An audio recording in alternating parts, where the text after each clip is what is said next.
হঠাৎ করে বাসায় মেহমান চলে এসেছে আর বাসায় কোনো কিছুই নেই যে তাদেরকে কি দিব খেতে। তো হুট করেই মাথায় চলে আসলো, আর বাসায় যেহেতু ২টা ১০ টাকা দামের দুধের প্যাকেট ছিল, সেই ১০ টাকা দামের ২টা দুধের প্যাকেট দিয়েই তাদের জন্য এতগুলা মিষ্টি বানিয়ে দিলাম। আর মেহমান খেয়েও খুশি।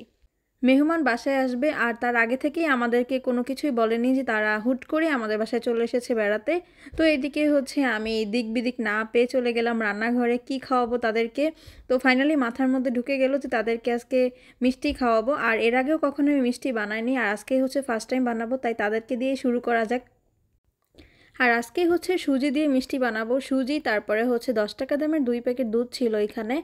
আমি হচ্ছে ফার্স্টে সুজিটাকে ভালো মতো টেলে নেওয়ার পর অল্প একটু লবণ দিয়েছিলাম, যেটা হচ্ছে অফ স্কিনে দিয়েছিলাম। এরপরে ১ কাপ মানে ১ কাপ দুধ দিয়ে দিলাম, চায়ের কাপ মেপে ১ কাপ দুধ দিয়ে দিলাম। এরপরে হচ্ছে এটা ভালো মতো সিদ্ধ করে নিলাম, যাতে কোনো গুঁড়ি গুঁড়ি না থাকে, সুজির যে আস্ত আস্ত দানা থাকে সেটা যাতে না থাকে, ওরকমভাবেই হচ্ছে ভালো মতো সিদ্ধ করে নিয়েছি। এরপর সিদ্ধ করা শেষ, তারপর ডোটার মধ্যে ২ প্যাকেট পাউডার মিল্ক দিয়ে দিলাম। তারপরে হচ্ছে প্রায় ১০ মিনিটের মতো রেস্টে রেখে দিয়েছিলাম। এরপর হাতে একটু তেল ব্রাশ করে নিলাম। তারপরে হচ্ছে এই তো আমি ছোট ছোট মিষ্টি বানিয়ে নিচ্ছি এখানে।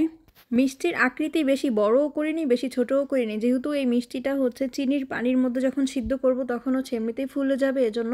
তো আমি একে একে সব মিষ্টিগুলো তৈরি করে নিচ্ছি। আর এটার শেপটাও হচ্ছে বেশি গোল করিনি।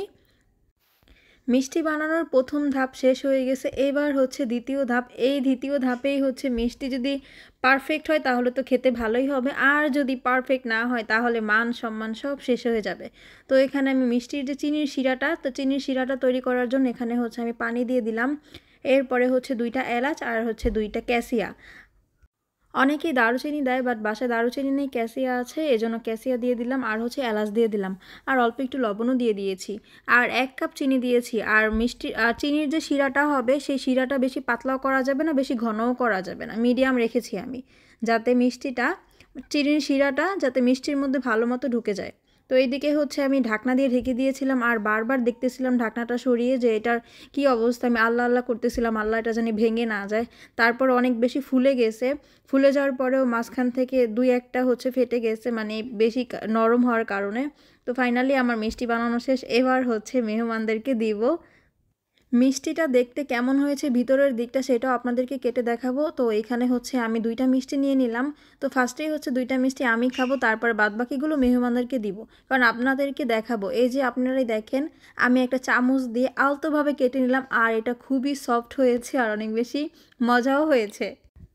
একটা মিষ্টি আমি কেটে দেখিয়েছি, এবার আরেকটা আমি খুবই কাছ থেকে দেখাচ্ছি। এই দেখুন, আমি চামচটা জাস্ট মিষ্টির মধ্যে ধরলাম, আর অমনিতেই হচ্ছে কেটে গেল। আর দেখেন পুরোই সফট হয়েছে, অনেক বেশি নরম হয়েছে, আর খেতে অনেক বেশি মজা ছিল। দোকানে যেমন মিষ্টি বানায় সেই চিনির শিরাটা মুখে দেওয়া যায় না, মানে এত বেশি কড়া মিষ্টি থাকে না, যেমন লবণ কটা থাকে ওরকম লবণ কটা মিষ্টি। তো আমি হচ্ছে মিষ্টি বানিয়েছিলাম, একদম পারফেক্ট ছিল।